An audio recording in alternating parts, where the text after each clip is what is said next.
So, your uncle. What's wrong with him? He's possessed. As in the devil? Something like that.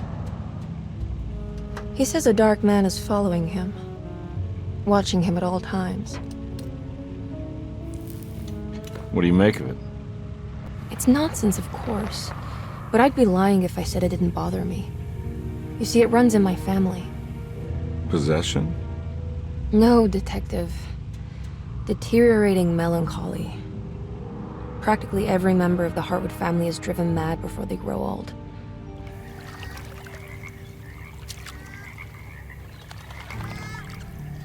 But Jeremy didn't kill himself. Is that why he's at Derceto? Despite being convinced that he is truly possessed, he decided to put his last chips on Dr. Gray and his psychoanalysis, figuring he might stumble upon some cure.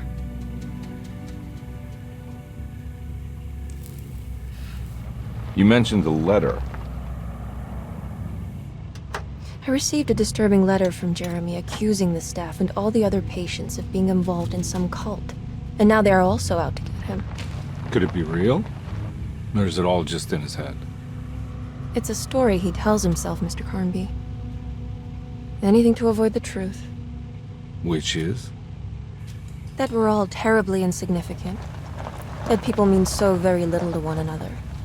That there is no one out to get Jeremy Hartwood because he isn't worth getting. And here we are.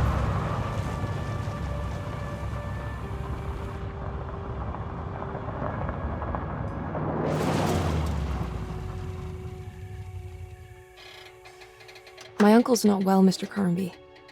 I want to make sure he's all right. Then what's my part in this? You couldn't get a cab? I just wouldn't feel safe going alone.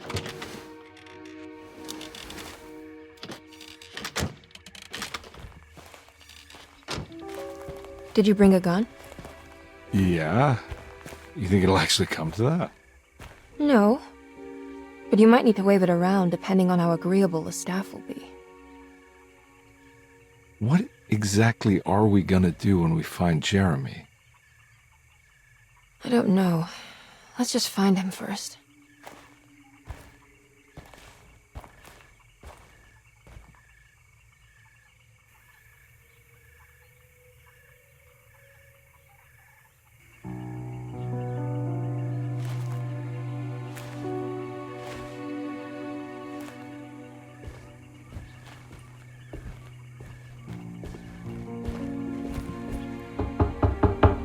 Hello? It's so quiet. Where is everyone? This is a big place. Maybe they're on the other side of the house. Stay here. I'll have a look.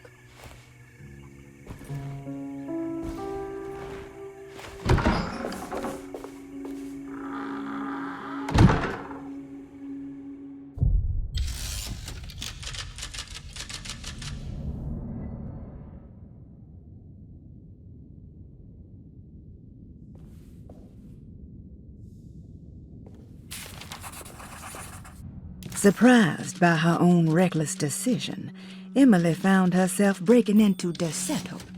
She mulled over how to present her story in case she got caught, but couldn't think of anything that sounded convincing. She wasn't much of a fast talker. Best to find a way to open the front door and let Detective Carnby inside so he can handle the situation.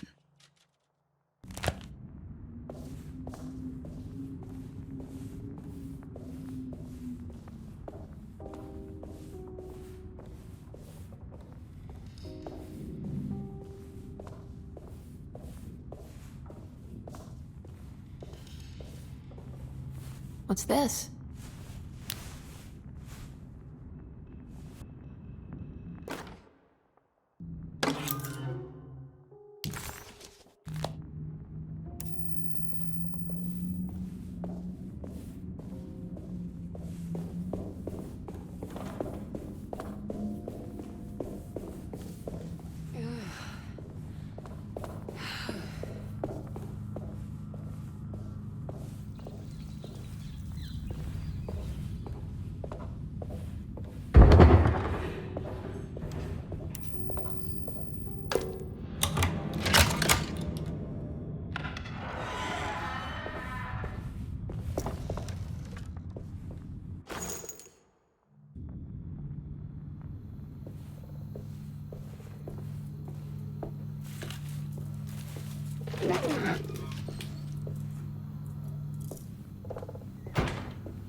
This must be older than Derceto. They've built the house around it.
I'll just take this.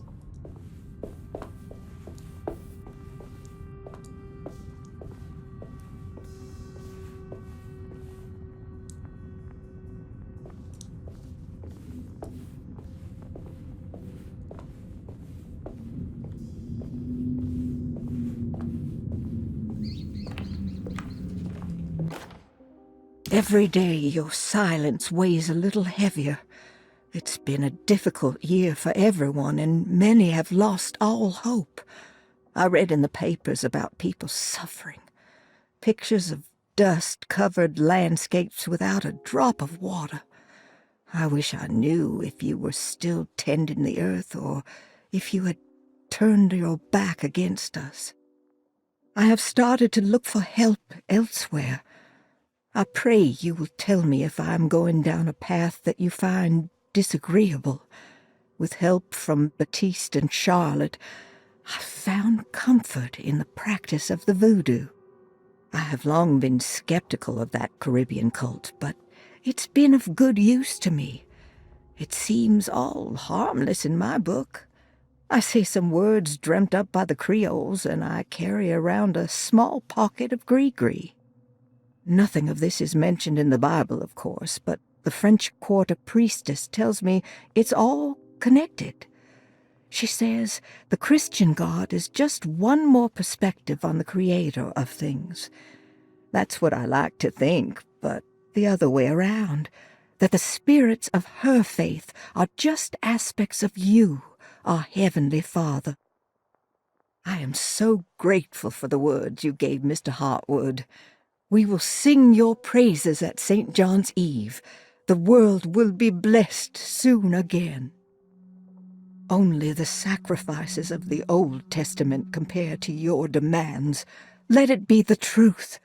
A mother of earth, wood, and dirt. A mother of 1,000 young.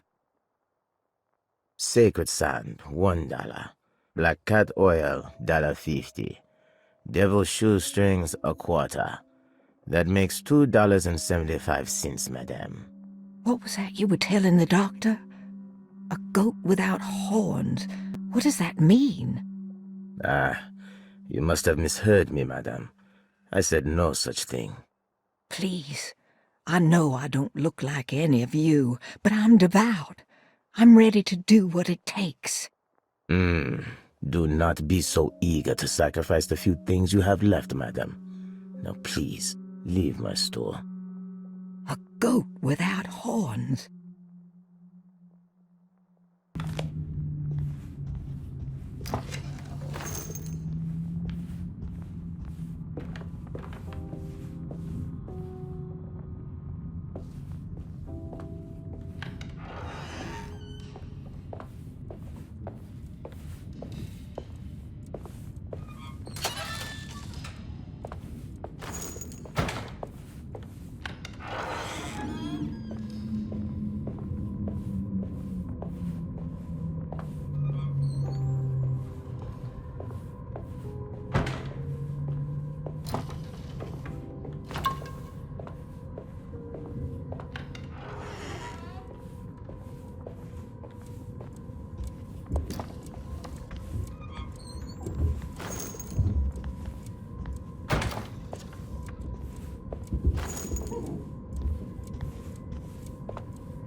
I need the key.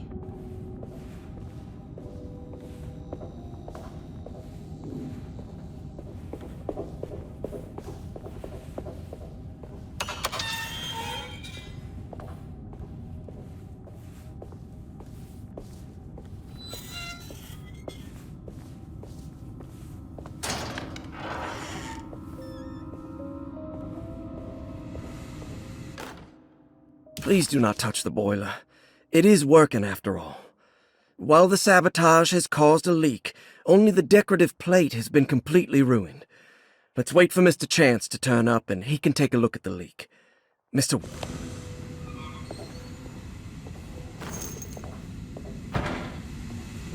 That doesn't look safe.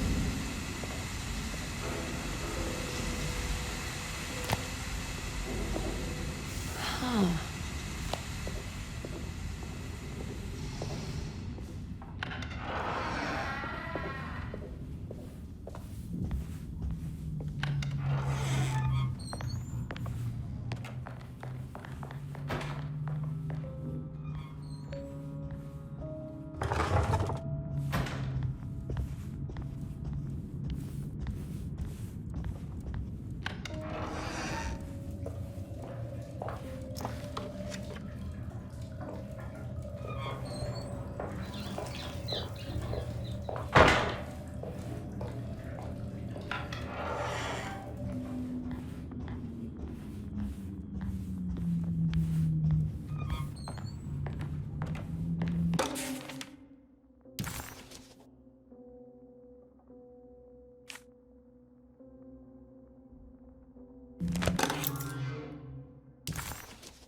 Ah, what's this?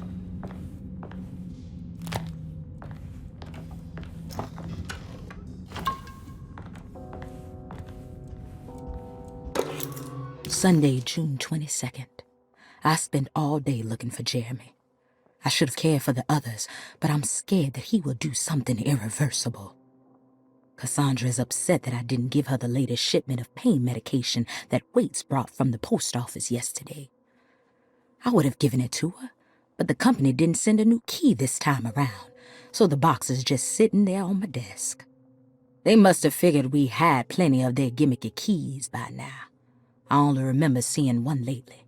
Grace was playing with it inside the grand parlor. Unless it turns up by itself, it will have to wait. I have to figure out where Jeremy is.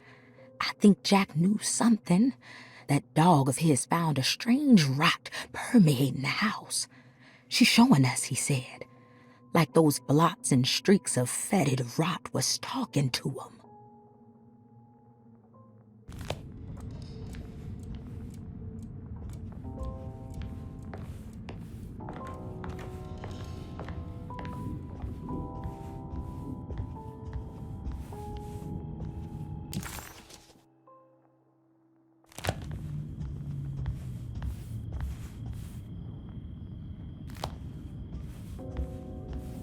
I need the key.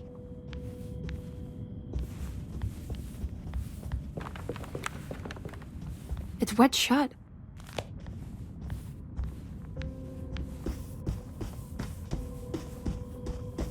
It looks important.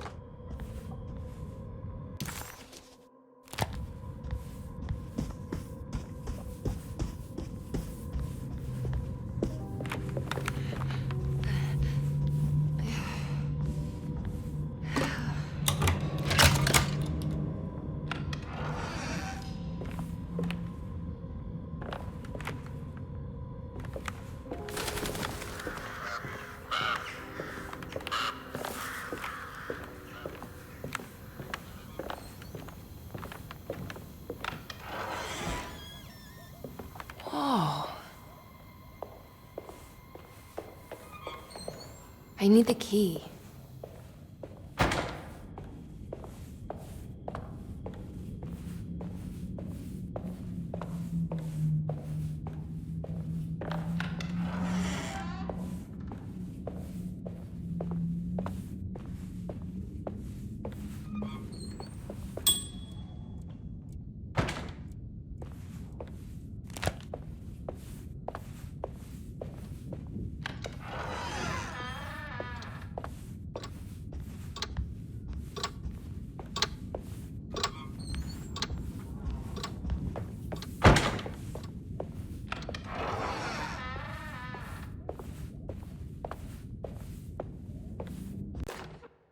The Great Depression. President Hoover raises tariffs on over 20,000 imported goods in an act to protect American labor. Following the collapse of the Wall Street stock market on October 24 last year, American industry has suffered greatly.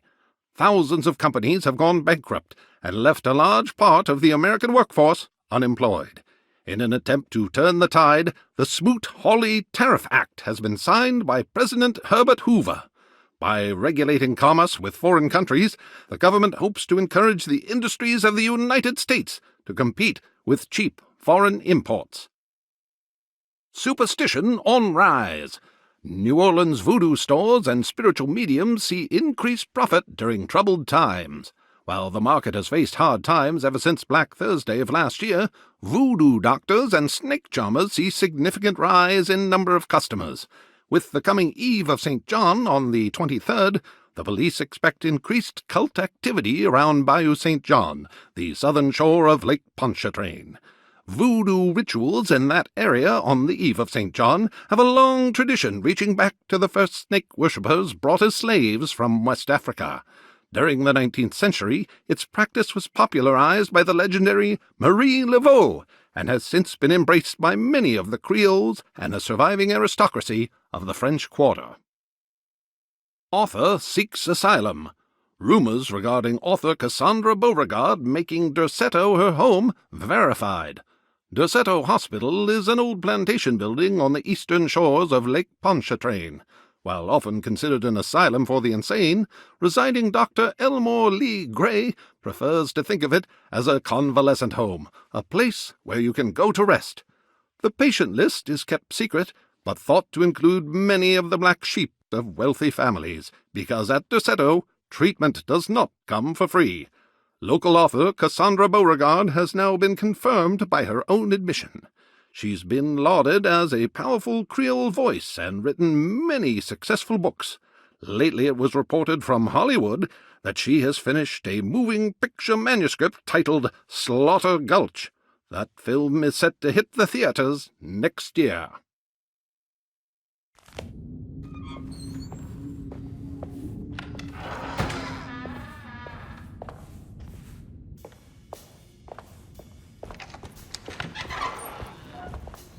Wait, don't. Excuse me? Do you know where I can find Jeremy Hartwood? Of course not. McCarthy, what are you doing? I told you not to lose sight of the girl. Don't you worry, Mags. I'll find that little rascal. Who are you people? What are you doing here? I'm sorry about all this, but I'm looking for my uncle. His name is Jeremy Hartwood. What are you doing, child? You shouldn't be alone. Go find McCarthy. Who are you? Are you here for the Fay Dodo? Go upstairs now. My name is Emily Hartwood. I'm the niece of Jeremy Hartwood. This is Detective Carnby. The police? Why are you here? No, I'm a private investigator. Sorry to bother you. My client's worried about her uncle. He's a patient here at Derceto. If you don't mind, could you direct us where to find him? No, I can't. Jeremy has gone missing. If you leave your information, I will make sure to contact you. Wait, he ran away? No, he won't leave the house. He's around here somewhere, and both of our orderlies are looking for him. That's unacceptable. Where's Dr. Gray? I want to speak with him immediately. Fine, I'll ask him. Wait here and don't touch anything.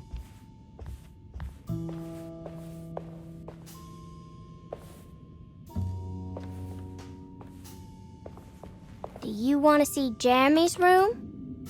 Can you show us? Follow me.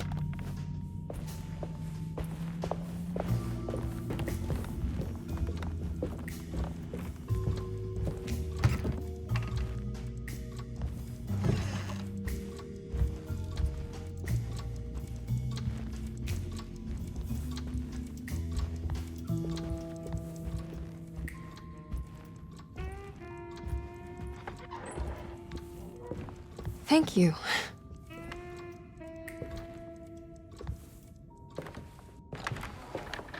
Strange kid. Let's look around, see what we can find.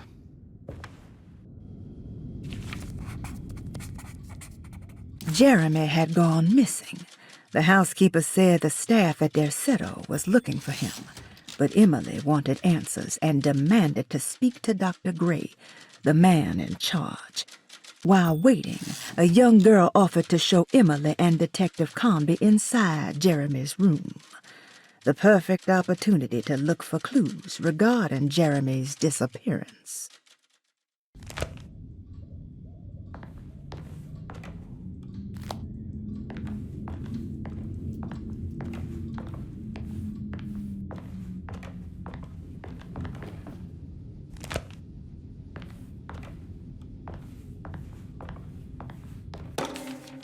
Every night the dark man stands opaque at the threshold of my room, counting the days until my spirit spills out of my tired shape.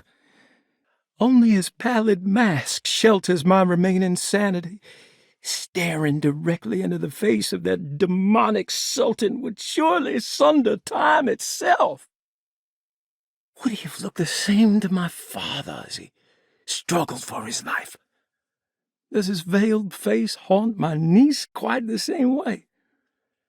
I wish so that I could rest my soul in that sunburnt convent of Tarawea. Would I find you there, Juan? Or Senora Perosi, back from the beyond? Every night I hide from him, moving from one misshapen memory to another. Scenes conjured out of fantasy and delirium. Places I struggle to even paint. I wish I understood your death, Signora. Is there anything I could do for you but bury you in that bleak necropolis?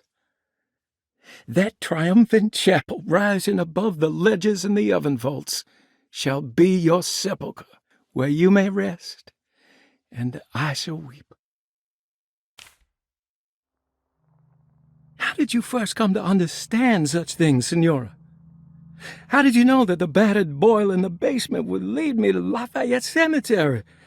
Or how the old upstairs clock, with its astronomical motifs, would take me to that hateful mound outside of Claremont Harbor? Those are my memories, my past. Is there perhaps a chance, if ever so small, for me to see Tarawea? Oh, I want that more than anything. Please, let my talisman take me there. Let me sit with Juan under his Bodhi tree. Despite having sold me that talisman, Miss Jackson, the voodoo priestess, revealed none of her secrets to me. That's why I had to travel to Tonka. Instead, she cruelly told Baptiste, my caretaker, that he would be betrayed and killed in the most awful way, that the one he loved would pierce his thigh with a sharp spear, and that he would be devoured by his own mother. What a terrible thing to say. The people of Derceto are becoming dangerous. They do not understand what they are doing. I must do something to stop them. I tried talking to Dr. Gray, but he confuses my worries. He's caught up in treating me. How can he expect evil to be cured with medicine and conversation? The orderlies, the housekeeper, and the patients are all deranged. They will call upon evil to enter this world. All would be lost. Everything. Unless I can find the clerk, Mr. Waite. He seems to be a clear-thinking man. Maybe Beauregard. The dark man offered me a prison, and I accepted. I signed that miscarried contract and entered the dark pact. Everyone is safe, except for me.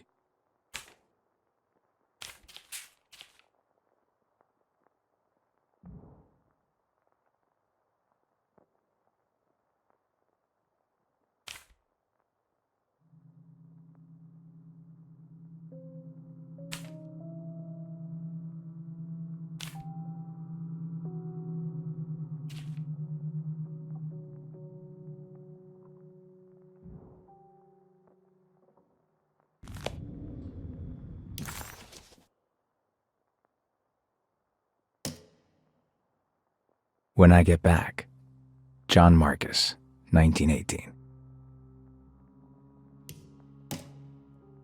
Dearest Emily, Derceto is the prey of evil, and now they're all in on it.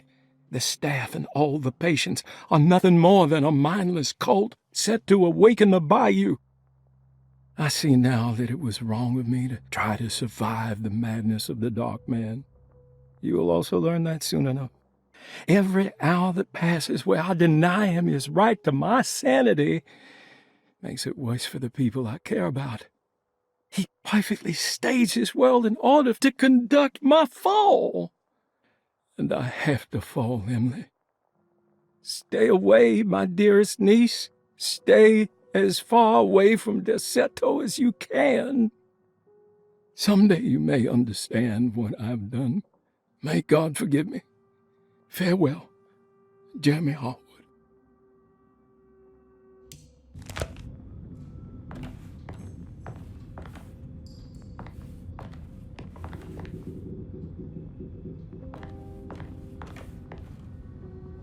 What kind of stuff are we looking for? I've never been part of an investigation before. Letters, diaries, receipts, all sorts of notes. I've read about police analyzing teeth marks and blood samples and fingerprints to find criminals. Is that something you can do? No, that sounds more like the way the Bureau of Investigation does things. But, you know, if you do find teeth or blood, it's still worth mentioning.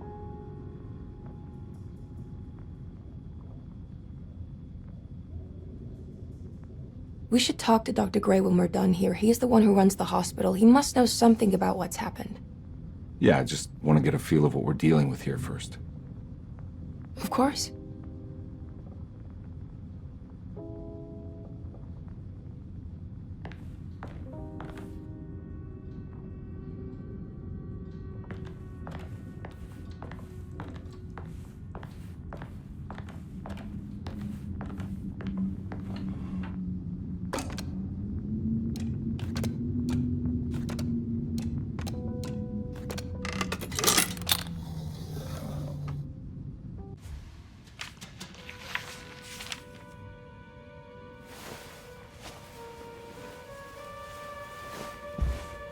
Have you ever seen anything like this?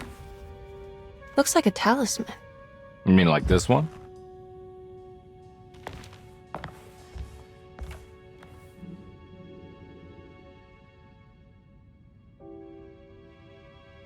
Can you find me a knife to cut the canvas?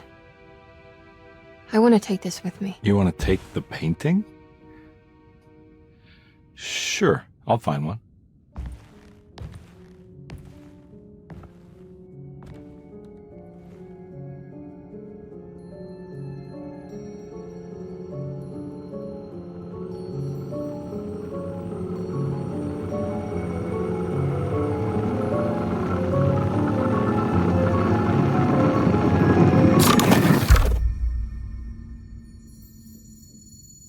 I found this tube as well. Should keep it safe for you. Do you want to carry it, or should I? Miss Hartwood? Emily? I'll take it. Thank you. We're done here, right? I'm not sure. I don't know how to do any of this. Listen, I think we should talk to Dr. Gray. He must know something about what's going on around here. Okay. Let's do that.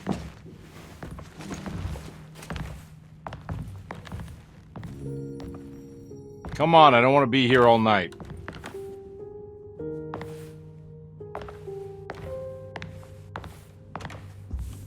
Detective Carnby? Where did...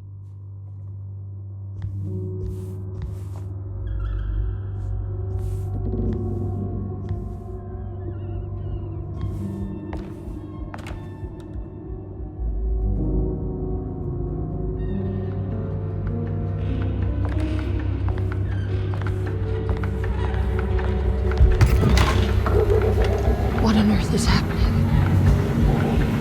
What is this place?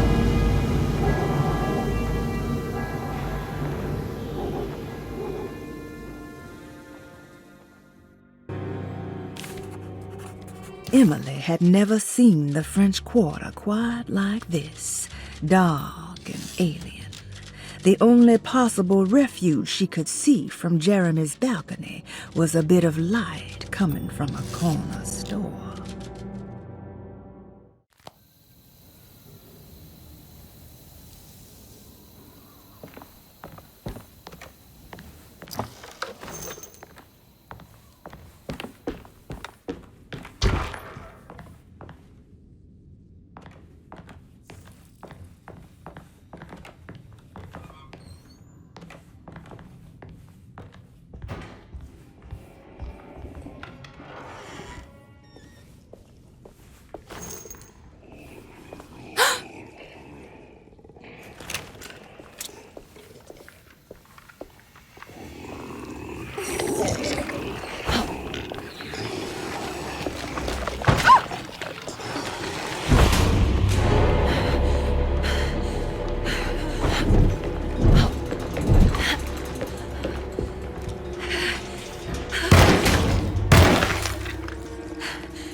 I can't go that way.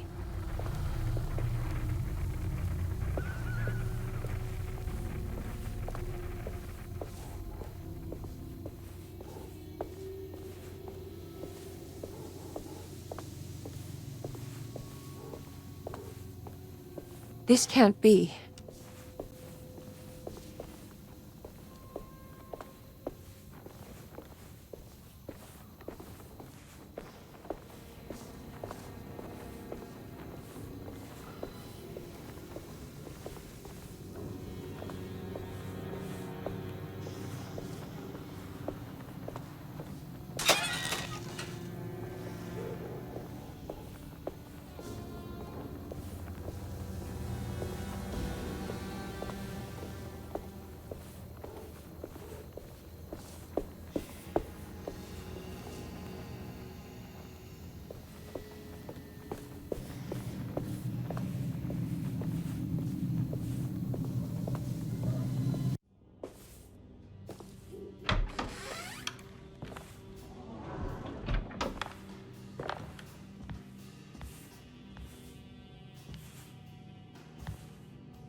Emily? Is that you? Baptiste? How'd you get here? I was back at Derceto. Looking for my Uncle Jeremy? Jeremy's your uncle? I didn't know. Why would you? You're still working at Derceto? Yeah, both me and Lotta stuck around. We're real orderlies now. You remember my sister Lotta, don't you? What happened, Baptiste? How are we here? You know about the dark man haunting your uncle? I'm familiar with his mental state. I think we all in his head somehow. Cause these streets are real, but they're not like on any map. Nah, this is like when you remember something, but in the wrong way. Do you know how to get back to Derceto? I'm not safe here. Truer words have yet been spoken, Mrs. Marcus. Don't call me that. It's Miss Emily Hartwood. There's no reason to call me anything else. I'm sorry, Miss Emily. I'm just trying to tell you like it is. This place ain't safe for no one. There's evil hiding in the dark. How do I get back? Only Jeremy knows how. He has this juju necklace guiding him. You mean this talisman? Mm-hmm. Just like it. He says it's been protecting him ever since he got it from Miss Jackson down the street. You know where it came from? Have you been there? I was there no more than 1 hour ago looking for Jeremy. Locked it up to keep the ghouls from getting inside. You can have the key if you want. Thank you. I'll take a look. Stay safe, miss.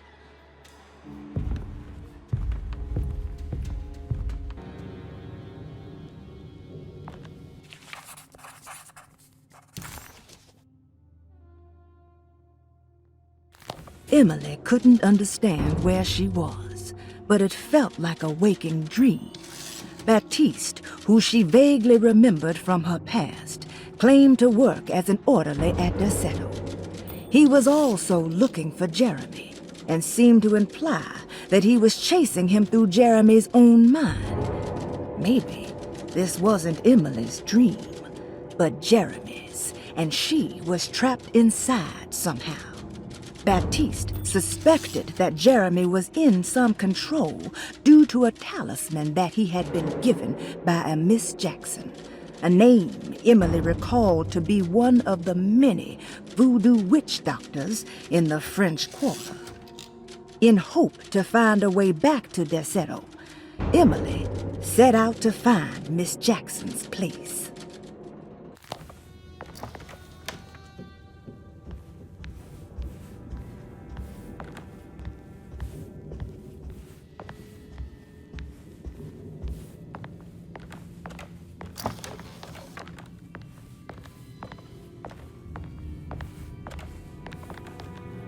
Are you staying here?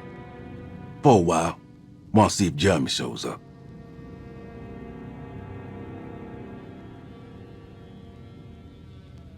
Your sister. She also works at Derceto? Yeah, she the one who got us jobs.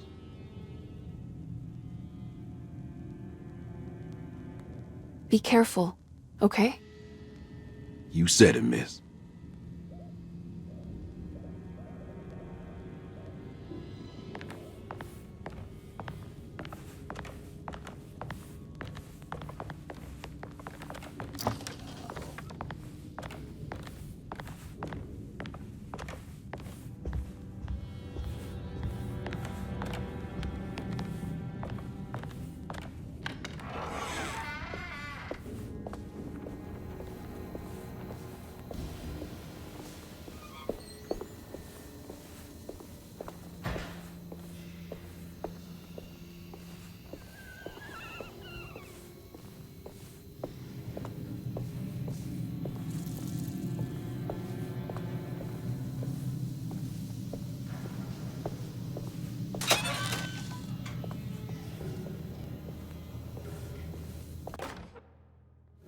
Ah, what's this?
I can't go that way.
My weapon broke!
This must be Miss Jackson. Emily found this waking dream disturbingly persuasive. If this was Jeremy's world, what did that mean? Was the Hartwood family suffering a literal curse? Was the dark man that ghoulish specter haunting Jeremy an actual supernatural being? Emily pushed her thoughts aside and focused. She needed to find out about the talisman and get back to Derceto. Nice. Let's see if we can find out more about Jeremy's talisman.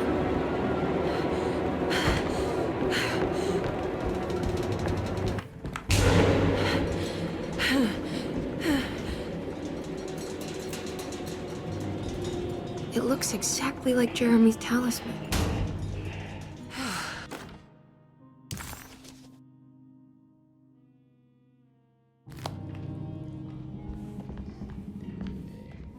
I think it's meant to hold the talisman.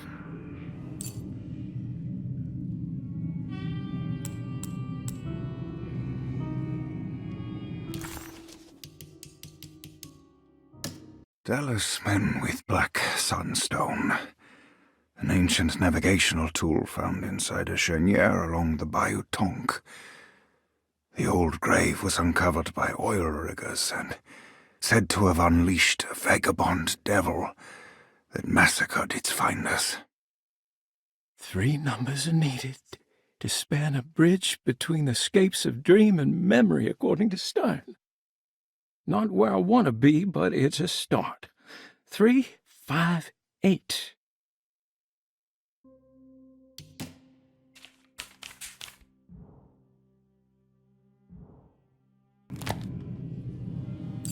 I'm not sure what numbers I should use. Maybe there's something in Jeremy's notes.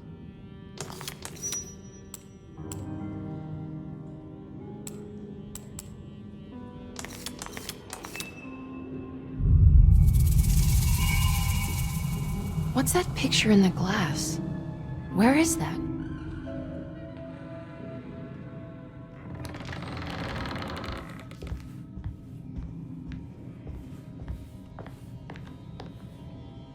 Good to see you again, Miss Hartwood.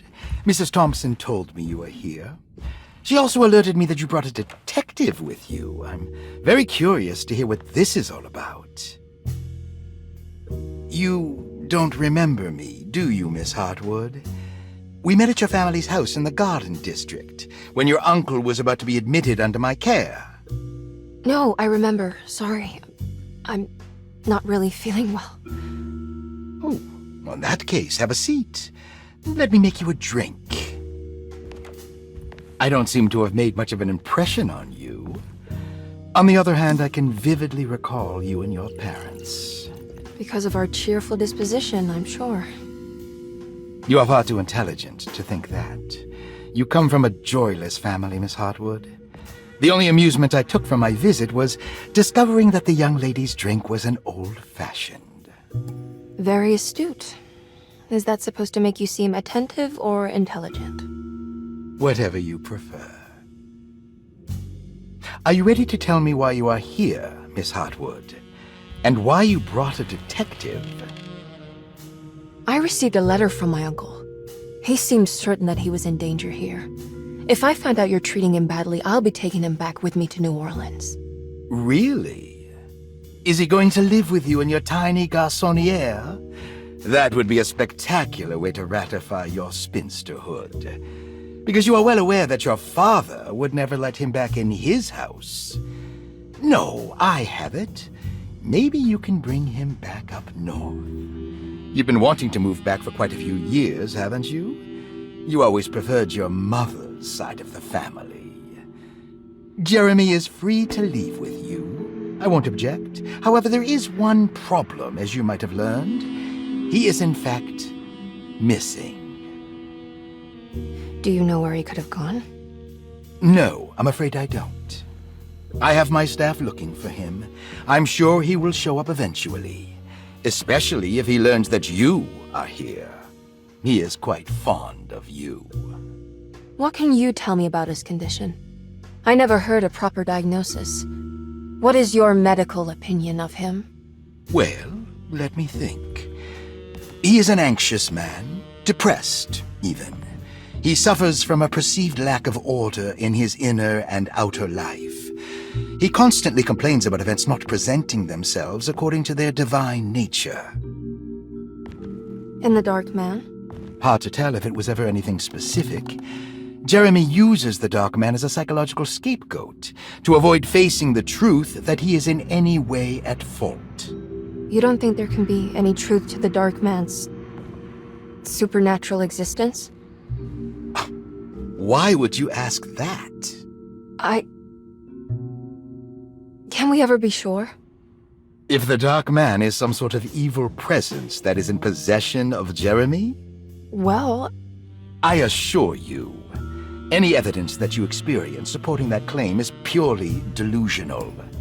Don't get caught up in mass hysteria, Miss Hartwood. You wouldn't want to take your uncle's place in this hospital, would you? I'll be leaving now, Doctor. I need to keep looking for my uncle. Do so, Miss Hartwood. I'll let you know if he shows up.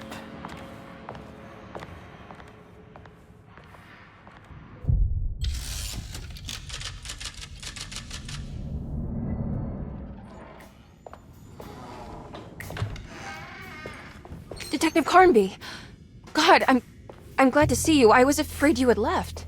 Me? You're the one who just disappeared. It's hard to explain.